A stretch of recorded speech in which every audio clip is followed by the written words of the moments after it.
All right, now the podcast. So you're a fellow podcaster, man. Yep. We could do another 2 hours on podcasting stories, couldn't we? Yep, for sure. Oh man. Tell us about the podcast.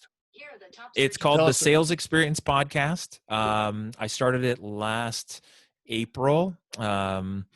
And it's 5 days a week, 10 to 15 minutes. I've actually been doing some shorter episodes under 10 minutes recently. It's all sales related, obviously. It's focused on salespeople, managers, leaders, business owners, anyone who's dealing with or in the sales kind of role. And it's really designed, kind of like the book, to help people do sales the right way, quote unquote, such that, we shift the way that customers and prospects in the world view salespeople. Right now, sales is a dirty word. And if you don't believe that, look at most companies' titles that they give salespeople that hide the fact that they're salespeople, right? Account executive, business development rep, right? Like, technical account manager. Like, no, you're a salesperson, but you're afraid of saying salesperson because people don't like it. And that's what me and a whole bunch of other people right now in this current mode are wanting to shift and change. Okay, so it's 5 days a week. It's Yep. 15 minutes. Sometimes it's you talking. Sometimes you have guests. Yep. Okay, yep. I'm 240 episodes plus in, and it's either me talking about sales stuff, it's guests, and even consultants like me, trainers, business owners, salespeople, just anything and everything that might help, or somebody might gravitate towards that message that could help them in their career. Awesome. Who do you use? Who's your host? I actually use Castos, which most people haven't heard about, but when I first started, I really loved their WordPress plugin. So I do all of it scheduled in WordPress in advance. And then literally it just is scheduled, it goes live, and then pushes everywhere I want it to go. And I don't know, I like that ease where it's just like I scheduled in advance, one and done. Very good. No video? You don't want to go video? So I record all of them video, all the guest ones, and I have them, but I'm just literally not doing anything with them. At times I have a spasm where I want to put them all up on YouTube, and I just haven't been. And I don't know, my video is not my strength or my comfort zone. And so kind of I default to not doing much with them. I have a ton in the can, ready to go. Okay, very good. What advice would you give to the listener that is out there right now and I want to start my own podcast? What would you tell that person? From the analytical side, what I recommend is set a goal for the number of episodes you're going to do, which is what I know Tim Ferriss recommends as well. So you got to figure out the frequency. How often are you going to do it? Are you going to do a weekly show like most people? Or are you crazy like me with 5 days a week? If you're going to do weekly, how many episodes are you going to commit to? Like, no BS, commit to, here's what you're going to do, and don't give up too soon. What is that number? Is it 5? Is it 10? Is it 20? And set that number, set that intention. And then what I would recommend is making sure you have enough content and it's something you want to talk about for at least that length of time or more. What you don't want to do is commit to 10 episodes, you get 3 in, and then you're like, I got nothing to talk about. Now I'm out of luck. For me, I set my goal at 100 episodes. And before I hit record the first time, I mapped out, it was solo, just myself. I mapped out the topic for all 100 episodes in advance. I knew exactly what I was going to talk about for all 100 episodes. And then I adjusted as I recorded and I moved things around, and I pivoted many times in the show. But when I started, I had this spreadsheet with 100 episode subjects ready to go, topics, boom, done. I could hit record. I could have recorded all 100 in advance and been, basically 3 months ahead. I think that's really good advice.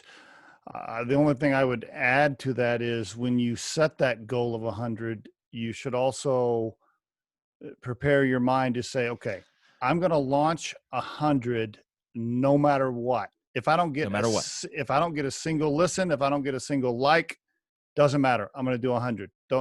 Because what happens most of the time is, people, they are so used to the drug that is Facebook likes, or whatever, and they don't get any listens or likes or comments. And so they start to lose faith in it. I think that happens right away. So I would commit to your 100 and do it no matter what happens. If a single person doesn't listen, do your 100. That's the first thing I'd mention.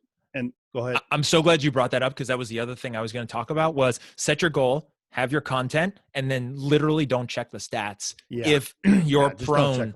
Yeah. to that. Now, Don't I check 'em. started a podcast actually when I was in the desert. I started a podcast back then when I was working on a concept called Coaching to Abundance. So I started a podcast. I think I did 7 episodes, but I was watching the numbers and I Yeah. fell victim to it. And You not can't do enough it. people were downloading. Like when I post something, not enough people like it or react, and then I Yeah. feel bad about myself. And so I literally quit and I gave up. And I had some voices in my life telling me like, you shouldn't do it. Like you're not good enough. And so that didn't help either.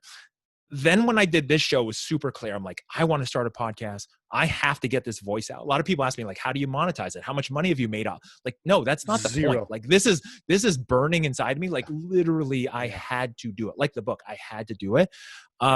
And I looked at the stats in the very beginning, and I share this because on the first day I had 4 downloads, and I was so excited that 4 people listened to it. I was overjoyed because I had no expectation. I literally didn't care. And I'm like, that's so awesome. Right. Well, and then the next key, day it was like 14. And then it was like 20. I'm like, that's cool. And I would go months without checking my stats because that's not why I'm doing it. The cool thing there, what really matters is when you put something out and a complete stranger listens to it. And like even one of the bottom line is, if you get a complete stranger on this planet to listen to anything you have to say, 100%. That's an accomplishment. And I marvel at that too. I look at my stats now, like lifetime stats, and I think, man, that's not that much. I know other people who do that in a week because they're just animals. And I'll say that to somebody else, and then I'll instantly go, wait a minute. That means there's tens and tens of thousands of people who heard a message I put out there who were impacted in some way in, I think it's now 46 or 48 countries, where it's Very like, nice. holy crap, that's amazing. How do I Right, do yeah. more? I'm like, Yeah. I should do 7 days a week or twice a day. Like, how do I do more?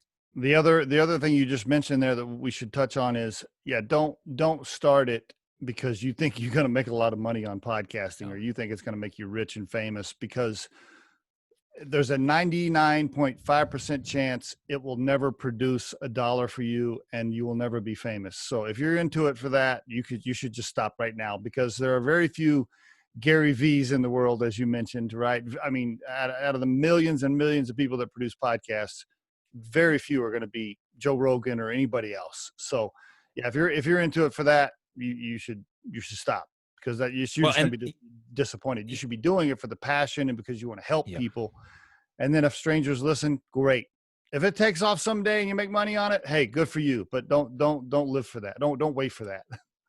No, and there's a different intention and a different energy that goes behind something you're doing just to make money versus when you're doing it because you're either you need to because it's like who you are, or you know it will help other people, Right. and then your profit is a secondary benefit. The Riderflex podcast features entrepreneurs, business executives, and the stories behind how they got there, as well as daily tips on career advice and job interviews. Our show can be heard just about anywhere these days, but you can visit riderflex.com and click on the podcast page to hear all the previous episodes and learn more about the recruiting and consulting services we provide.